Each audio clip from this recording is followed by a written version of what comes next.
지난 주간에 이어서 오늘도 시편에 대해서 생각해 봐야 됩니다. 시편은 복 있는 사람들의 찬양과 탄식, 기도와 축복, 헌신의 언어가 시편이다라고 지난 주간에 말씀드렸습니다. 복 있는 사람들이, 구원받은 주의 복을 누리는 사람들이 하나님 앞에 찬양도 하고 예배도 하고 또 탄식도 하고 또 기도도 하고 사람들을 축복하기도 하고, 그리고 하나님 앞에 헌신하고 섬기는 그러한 모든 일들을 총망라해서 언어로 하나님 앞에 노래하고 있는 내용들이 이 시편 가운데 있습니다. 그래서 이 시편은 하나님 앞에서 우리가 어떻게 찬양할 수 있는가 하는 것들을 보여주죠. 우리가 하나님 앞에 어떻게 탄식할 수 있는가, 우리가 어떻게 하나님 앞에 기도할 수 있는가, 어떻게 하나님 앞에 축복할 수 있는가, 어떻게 하나님 앞에서 헌신하고 섬길 수 있는가 하는 것을 잘 보여주는 내용들이 이 시편의 내용들 가운데 등장합니다. 지난주에 우리는 시편 1편을 통해서 복 있는 사람들의 이야기를 살펴보았습니다. 이거는 복 있는 사람이라고 시편 1편이 말하고 있지만 시편 1편부터 42편까지 등장하는 그 내용들을 총요약해서 복 있는 사람들이 이런 모습이구나, 아니 인생들 가운데 있는 대조적인 두 가지의 모습이 있을 수 있구나 하는 사실들을 우리는 시편 1편을 통해서 생각해 보았던 것입니다. 오늘은 시편 2권이라고 이야기하고 있는 42편 말씀부터 72편 전체를 한번 간단하게 생각해 보시고, 그걸 대표적으로 하나님 앞에 어떻게 이해할 것인가 라고 생각할 때 51편을 잘 이해하면 우리가 하나님 앞에 어떻게 구원자이신 하나님을 예배할 수 있는가 하는 문제를 볼 수가 있어서 시편 51편을 생각해 보려고 하는 겁니다. PPT를 한번 올려봐 주세요. 시편 전체를 2권으로 이야기할 때, 2권을 얘기할 때 2권은 시편 42편 말씀부터 시편 72편까지를 2권이라고 그렇게 이야기합니다. 근데 42편부터 72편까지에는 하나님을 예배하는 예배에 대한 이야기들이 참 많이 등장합니다. 구원자이신 하나님을 어떻게 예배할 것인가에 대한 부분들이 거기에 표현되어지고 있는 것입니다. 42편과 43편 말씀만 거기 내용, 주제를 잘 보시면 하나님에 대한 갈망의 문제를 표현하고 있는 것이 시편 42편이고, 또 43편에서는 하나님과의 완전한 교제를 기대하고 바라보는 모습들이 시편 43편에 등장한다고 한 사실을 볼 수가 있습니다. 뿐만 아니라 그 다음 말씀들에서도 결국 하나님 앞에서 우리가 어떻게 기도해야 되는지, 하나님을 어떻게 노래해야 되는지, 찬양해야 되는지에 대해서 이 시편들이 구구절절 이야기하고 있는 것을 볼 수 있습니다. 특히 저자들을 잘 보시면 시편 42편부터 50편까지에서 고라 자손이 쓴 시편이 거의 대부분이고, 50편은 아삽 자손이 쓴 시편이라고 이야기하고 있는데, 고라 자손과 아삽 자손은 하나님을 찬송하던, 성전에서 하나님을 찬송하던 그 중심에 서 있는 자들이, 지도적인 자들이 이 고라 자손과 아삽 자손이라고 이야기할 수 있습니다. 시편 51편 말씀부터 60편까지 또 66편까지는 거의 다 다윗이 지은 시편들인데, 다윗이 노래하고 있는 이 시편들은 하나님 앞에 어떻게 회개해야 되는지, 하나님 앞에 무엇을 기도해야 되는지, 어떤 하나님을 바라보고 보호하심을 구해야 되는지 하는 것들을 잘 표현해주고 있는 말씀들이 여기에 등장하고 있습니다. 그래서 시편 51편 말씀부터 65편까지 한 단락에 다 다윗이 지은 시편들인데, 하나님 앞에 다윗이 어떻게 노래했는지를 이 시편 51편부터 65편까지를 잘 보시면 더 이해할 수 있는 부분들이 거기에 생기게 됩니다. 뿐만 아니라 66편부터 67편은 작가가 미상이다 그랬는데 작가를 잘 알 수 없는 시편들도 있지만, 이 시편들도 결국 하나님이 어떤 분이신지를 찬양하고 있는 말씀들이 66편과 67편에도 등장하는 것입니다. 이와 같이 하나님을 찬송하는 내용들이 이 시편 2권에는 줄곧 등장하고 있는 것을 볼 수가 있습니다. 하나님을 우리가 어떻게 무엇으로 예배할 것인가, 하나님은 어떻게 하면 예배를 잘 드릴 수 있을 것인가, 이게 참 궁금할 것입니다. 과연 하나님 앞에 어떻게 예배하는 것이 진짜 예배를 잘하는 것일까? 어떻게 찬양하는 것이 진짜 찬양을 잘하는 것일까? 라고 얘기할 때 그 해답은 시편 51편에 있다고 저는 생각합니다. 시편 51편 말씀은 우리가 너무 잘 알고 있는 말씀이지만, 이 시편은 죄 용서를 구하는, 죄 용서를 바라는 회개의 기도가 이 시편 51편 말씀에 등장합니다. 이 시편 51편이 말씀하고 있는 죄 용서, 회개의 기도는 찬양함에 있어서 필수적이고 가장 중요한 기초가 되는 부분인 것이죠. 우리는 우리의 죄에 대해서 너무 피상적인 관점들을 가지고 있습니다. 그래서 하나님 앞에 나올 때마다 하나님이 내 죄에 대한 용서해 주셨음에 확신과 감격이 많이 없는 경우들이 많이 있습니다. 그래서 우리는 와서 예배를 할 때에도 내 죄의 문제를 주님 앞에 고백하기보다는 다른 사람들의 죄의 문제를 더 많이 이야기하고 더 잘 관찰해내고 더 잘 판단해내는 일들이 우리는 많이 있는 겁니다.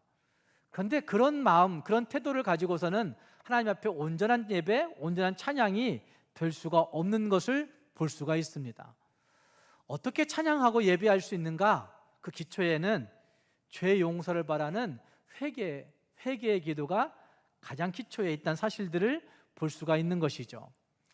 시편 51편 말씀에는 하나님께서 인자하신 그 은혜가 있기 때문에 다윗은 하나님의 인자하심에 근거해서 하나님 앞에 죄 용서를 구하고 있는 말씀들이 거기에 등장하고 있습니다. 다윗은 자신의 잘못된 행위들을 여러 가지로 표현합니다. 51편 1절 말씀에서는 하나님이여 주의 인자를 따라 내게 은혜를 베푸시며 주의 많은 긍휼을 따라 내 죄악을 지워주소서. 죄악이라고 자기의 잘못된 행위에 대해서 표현하고 있습니다. 51편 3절에서는 내 죄과를 아오니라고 하는 표현을 통해서 하나님 앞에 죄과가 내게 있다고 이야기합니다. 그런데 사실은 이 죄악의 문제는 하나님을 대적하는 것 같은 그런 문제인 것을 볼 수가 있습니다. 어쩌면 죄의 문제에 대해서 어떻게 느끼고 있는가 하는 것이 매우 중요할 것인데, 다윗은 자기의 죄의 문제를 그냥 피상적으로 느끼는 것이 아니라 하나님 내 죄악이, 하나님 내 죄과가 하나님을 대적하고 있는 것 같은 그런 죄악입니다 라고 한 사실을 분명하게 고백하고 있는 것입니다. 그래서 내가 아무리 노력한다 할지라도 이 죄과 이 죄악을 용서받을 수 있는 자가 못됨을 분명히 알고 있기 때문에 그는 여호와의 인자하심을 따라 라고 하는 표현을 쓰고 있습니다. 주의 많은 긍휼을 따라 라고 하는 표현을 쓰고 있습니다. 다시 말해서 주의 긍휼하심이 없이는, 주의 인자하심이 없이는 내가 용서받을 수 없다고 하는 사실을 분명하게 인정하고 하나님 앞에 고백하고 있는 것이죠. 우리가 잘 알듯이 인자라고 하는 단어는 값없이 주는 호의, 값없이 주는 은혜라고 하는 표현을 인자라고 하는 단어로 표현하고 있습니다. 또 자비라고 하는 표현은 어머니가 태 안에 있는 자기 아이를 향하여서 느끼는 그 강렬한 어떤 감정, 이거를 자비라고 그렇게 이야기합니다. 그렇기 때문에 결코 포기할 수 없는 하나님의 사랑의 근거에서 하나님, 내가 내 죄가가, 내 죄악이 크지만 하나님 앞에 구합니다 라고 그렇게 기도하고 있는 것입니다. 내 죄가 아무리 극악한 죄일지라도, 내 죄가 아무리 중하다 할지라도 하나님은 결코 포기하지 아니하시는 그 사랑, 인자, 자비의 하나님이시기 때문에 하나님 앞에 나아오면서 하나님, 내 죄악이, 내 죄과가, 내 죄를 내가 잘 알고 있습니다 라고 자신 있게 고백하고 있는 것입니다. 죄에 대한 분명한 인식이 우리에게 절실하게 필요한 겁니다. 우리는 죄에 대해서 너무나 잘 인식하지 못합니다. 그래서 예배를 잘못 드리는 거죠. 예배를 잘못 하고 있을 때가 많다는 말입니다.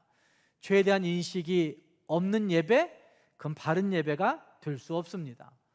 예수님 당시에 바리새인들이 성전문 앞에 들어오는 그 사람들을 평가하고 있었던 것처럼 자기들이 하나님 앞에 했던 그 좋은 어떤 헌신과 자랑거리만을 내세우고 행했던 것처럼 하나님 앞에 죄의 인식에 대한 분명함이 없이는 하나님 앞에 바른 예배가 올려질 수 없다고 성경은 우리에게 분명히 증거하고 있는 것입니다. 어떻게 시편 기자들은 이와 같이 하나님을 찬송했을까? 어떻게 시편 기자들은 이와 같이 하나님을 예배하고 기쁘게 노래했을까? 그 해답은 죄에 대한 바른 인식과 죄에 대한 바른 용서를 구하는 회개의 기도가 기초하고 있다는 것입니다. 우리 모두도 하나님 앞에 어떤 예배로, 어떤 경배로, 어떤 찬송으로 노래하고 있는지 다시 한번 우리를 돌아보면서 하나님 앞에 바른 찬송과 예배는 죄에 대한 분명한 인식과 탄식이 기초한다는 사실들을 기억하며 하나님 앞에 설 때마다 내 죄인들의 문제를 바르게 고백하고 하나님 앞에 용서를 구할 수 있는 우리 모두가 될 수 있기를 주님의 이름으로 축복합니다. 두 번째, 다윗은 이 시편에서 이렇게 노래하고 있는 모습이 거기에 등장합니다.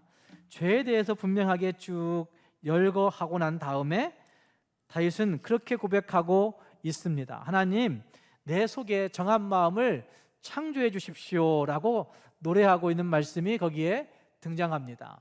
내 죄악을 제거해 주십시오. 이거는 죄악, 죄과 뭐 이렇게 얘기하고 있는 것들이죠.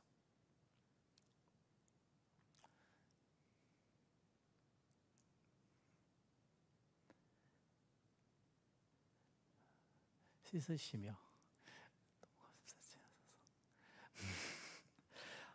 두 번째, 다윗은 하나님 앞에 하나님 내 마음의 속에 정한 마음을 창조해 주십시오라고 기도하고 있는 내용이 거기에 등장하고 있습니다. 어쩌면 하나님 앞에서 정한 마음이 창조되지 않으면 우리는 죄의 문제를 완전히 떨칠 수가 없는 거죠. 죄를 죄책감으로만 바라보고 죄를 끌어안고 살아가는 사람들이 많이 있습니다. 그러나 하나님 앞에 다윗이 고백하고 있던 것처럼 죄에 대해서 분명히 인식하고 죄를 낱낱이 아린 다음에는 하나님, 내 안에 그 죄를 물리칠 수 있는 정한 영을, 정한 마음을 창조하시고 새롭게 해주십시오 라고 하는 기도가 절실하게 필요한 것입니다. 10절 말씀에 다윗은 그렇게 얘기하는 거죠. 하나님이여, 내 속에 정한 마음을 창조하시고 내 안에 정직한 영을 새롭게 해주십시오 라고 그렇게 이야기하고 있습니다. 하나님 앞에서의 정직한 영의 새롭게 됨이 우리에게 필요하다는 말입니다. 어쩌면 상처 입은 심령을 고쳐달라고 하는 그런 용어가 아니라 하나님 창조해 주십시오 이렇게 얘기하고 있다는 사실을 유념해 볼 필요가 있습니다. 내 속에 정한 마음을 창조해 주십시오. 내 안에 있는 조금 남아있는 그 양심의 찌꺼기를 좀 폭발시켜 주십시오. 아니면 내가 상처 입어서 그것들을 잃어버렸던 것들을 고쳐주십시오. 이런 것이 아니라 부분적으로 나를 다시 살려달라는 얘기가 아니라 하나님, 나를 새롭게 하여 창조해 주십시오. 나는 하나님을 절실하게 버렸던 사람입니다 라고 하는 사실을 이야기하고 있는 것이죠. 여러분의 심령에는 얼마만큼의 정직하고 정한 마음이 있습니까? 우린 종종 그렇게 얘기합니다. 난 정직하다고, 난 양심적이라고, 나는 그래도 좀 성실하다고. 그래서 하나님 앞에 나올 때도 하나님, 나를 고쳐주세요. 내가 조금 가지고 있는 무엇이 있어요. 이렇게 얘기하면 앞에 나올 때가 많은 거죠. 그리고 나오다 보니까 결국은 하나님 앞에 나와서 할 얘기가 많은 거죠. 나의 의를 드러낼 수 있는 할 얘기들이 많아지는 거죠. 그러나 다윗이 이야기하고 있는 창조해 주십시오, 아예 새롭게 바꿔주십시오 라고 얘기한다고 한다면 이건 달라지는 거죠. 하나님 앞에 내놓을 것이 아무것도 없는 상태인 거란 말씀인 거죠.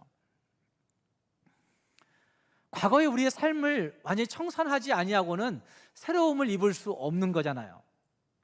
과거에 있는 모든 것들을 하나님 앞에 다 버리지 아니하면 우리는 새로운 창조로 갈 수가 없는 존재들이라는 사실을 볼 수밖에 없는 거죠. 각자가 원하는 어떤 것들을 향한 마음들이 우리 안에 너무나 많이 있습니다. 그래서 현대인들의 삶을 이야기하는 많은 책들이 있는데, 폴 트립 교수는 잘못된 경외심을 가지고, 잘못된 경외심으로 뒤틀려진 그런 양심들을 가지고 서 있는 현대인들이라고 그렇게 지적하고 있어요. 팀 켈러 목사는 우리가 많은 신들을 만들었다 이렇게 지적하고 있어요. 우리 안에 너무나 많은 신들을 만들고 그 신들을 향하여 예배하고 있다, 이렇게 팀 켈러 목사는 현대인들을 얘기하고 있어요. 어쩌면 잘못된 경외심으로 뒤틀려 있는 오늘날 종교인들, 그렇게 해서는 하나님을 만날 수가 없는 거죠. 하나님을 경험할 수가 없는 거죠. 하나님의 바른 예배로 나아갈 수가 없는 거죠. 잘못된 경외심으로 뒤틀려 있다라고 하는 것은 자신이 가지고 있는 뜻과 자신의 지식과 자신의 경험을 가지고 하나님을 예배할 수 있을 것처럼 생각하는 거예요. 우리가 그러지 않습니까? 하나님을 예배할 때 여러분은 무엇으로 예배합니까? 성령에 이끌려서 진실된 예배를 하나님 앞에 드릴 때가 과연 1년에 몇 차례 정도 됩니까? 52주 예배를 드린다고 한다면 여러분 52주를 예배하는 그 52주의 예배 가운데 정말 하나님 앞에 진실된 영을 가지고 주의 성령에 이끌려서 예배를 몇 번이나 드리십니까? 폴 트립 교수가 지적하고 있는 잘못된 경외심으로 뒤틀려진 현대인들의 모습이라고 얘기하는 그것에서 나는 아니야 라고 얘기할 수 있는 그 퍼센트가 얼마 정도나 됩니까? 팀 켈러는 그런 것들을 잘못된 우상 숭배라고 얘기하고 있는 거죠. 내 안에 있는 지식을 숭배하고, 내 안에 있는 경험을 숭배하고, 내 안에 있는 내 뜻을 숭배하는, 자기 뜻이 신되어 있고 자기 지식이 신되어 있고 자기 경험이 신되어서 하나님을 우롱하고 있는 그런 현대인들의 모습이라고 이야기하죠. 그런 우상 숭배의 일들은 결국은 자신에게 뭐가 맞을 때만 헤헤 좋고 호호하지만 자신의 뜻과 거부가 되면 자신만 아닌 다른 모든 것들을 공격하죠. 거부하죠. 그래서 이기적이고 부도덕한 말들과 행동을 서슴지 않고 행하는 일들이 오늘날 기독교인들 안에 너무나 많이 있는 겁니다. 뭘 믿고 있는 거예요? 자기 뜻을 믿고 있는 거예요. 자기 생각을 믿고 있는 거예요. 이 모든 것들이 다 하나님에 대한 경외심이 뒤틀려 있기 때문에, 잘못된 경외심으로 뒤틀려 있기 때문이라고 이야기할 수 있다는 말입니다. 그래서 하나님 앞에 우리는 하나님, 내 영에 조금이라도 의가 남아있는 부분 없어요.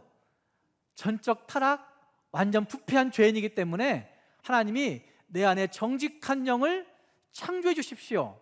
하나님, 내 안에 주의 성령으로 새롭게 해 주십시오 라고 한 고백이 절실하게 필요하다고 할 수가 있는 것입니다.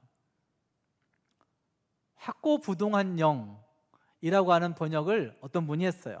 하나님, 내 안에 정직한 영을 새롭게 해 주십시오 라고 얘기하는 이 정직한 영은 진실하고 정직한 이런 것들이 아니라 사실은 확고부동한 영을 새롭게 해 주십시오.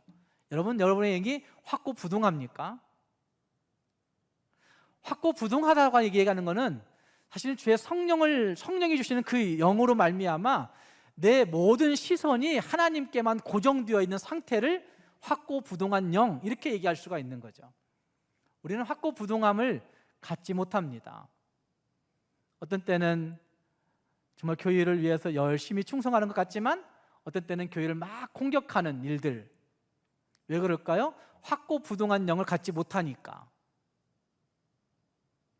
흔들리지 아니하는 확고부동한 영이 없기 때문에 내가 좋은 느낌만 되어지면 좋은 거지만 내게 조금만 좋은 것이 못 되면 아주 형편없이 부도덕한 이야기들을 서슴지 않는 일들이 많다는 거죠.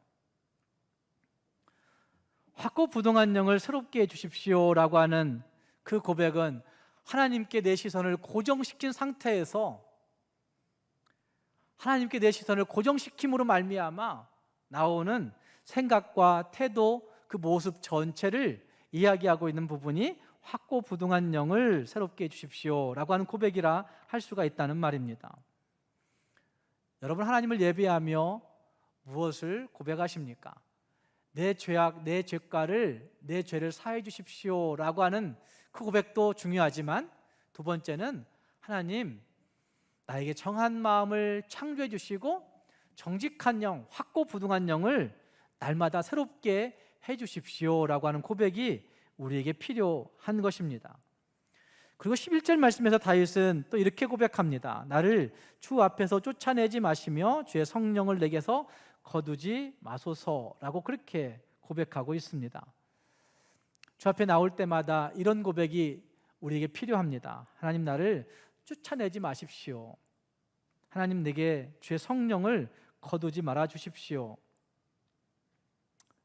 하나님의 영이 내게 있지 아니한다면 나는 어떤 모습인가에 대해서 다윗은 철저하게 알고 있는 거죠.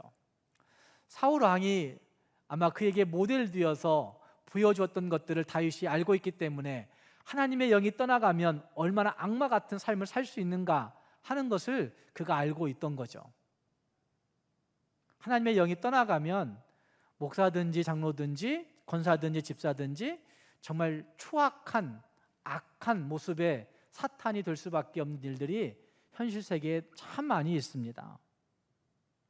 그렇기 때문에 하나님 앞에서 진짜 구해야 될 것이 있다고 한다면, 하나님, 나를 주님 앞에서 쫓아내지 마시고 주의 성령을 나에게서 거두어 가지 마십시오 라고 하는 고백이 우리에게 필요합니다. 그 고백이 있게 될 때 하나님 앞에 바른 예배로 나아갈 수가 있는 거죠. 그 고백이 없다고 한다면 하나님을 예배함에 거짓이 많이 가미되어 있을 수 있다는 말입니다. 우리는 어떤 모습으로 하나님 앞에 기도하며 서고 계십니까? 다윗은 하나님 앞에서 그 죄 용서를 구할 뿐만 아니라 하나님, 내 영을 새롭게 달라고 절실하게 외치면서 하나님을 바라보았던 그런 모습이 거기에 있습니다. 그리고 하나님 앞에서 구원의 즐거움을 회복시켜 달라고, 하나님, 내게 구원의 즐거움을 회복시켜 달라고 외치는 고백이 이 다윗에게 있습니다. 시편 51편은 다윗이 바세바의 아내를 범하고 난 다음에, 우리아의 아내 바세바를 범하고 난 다음에 나단 선지자의 지적을 받고 그 죄를 고백하면서 지은 시편이 시편 51편으로 알려지고 있습니다. 그런데 하나님 앞에서 그가 두려워했던 것은 구원의 즐거움이 없어지는 것, 이것이 내게서 가장 큰 괴로움이라고, 처절한 것이라고 고백하면서 하나님, 내게 그 구원의 즐거움을 회복시켜 주십시오 라고 외치고 있는 모습이 거기에 등장하고 있는 겁니다. 오늘 우리는 하나님 앞에 무엇을 구하며 살고 계십니까? 정말 구원의 즐거움이 내게 날마다 넘친다고 한다면, 구원의 즐거움이 내게 넘쳐 흐르고 있다고 한다면 뭘 해도 감사할 겁니다. 뭘 해도 기쁠 겁니다.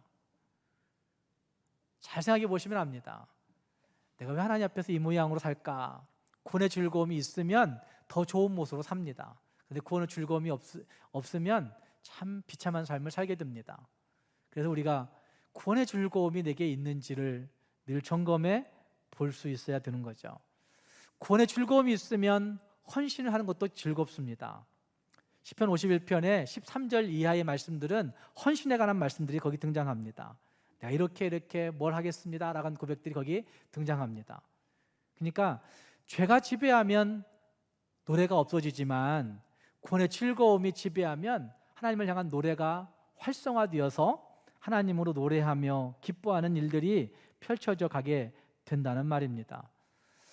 사랑하는 여러분, 하나님을 예배함이, 하나님을 찬양함이 우리에게 필요한 가장 중요한 인생의 가치인데, 진짜 예배, 진짜 찬양을 드릴 수 있는 방법은 이 죄에 대한 해결입니다. 하나님 앞에 죄 용서를 구하고, 그리고 죄가 가져온 그 파괴들, 하나님, 나를 창조해 주십시오, 새롭게 해 주십시오, 라고 하는 고백이 필요하고, 그리고 그 다음은 구원의 즐거움이 내게 있어야 된다고 고백하면서 그 구원의 즐거움을 가지고 더욱 힘있게 하나님을 예배하며 설 수 있는 우리 모두가 될 수 있기를 주님의 이름으로 축복합니다.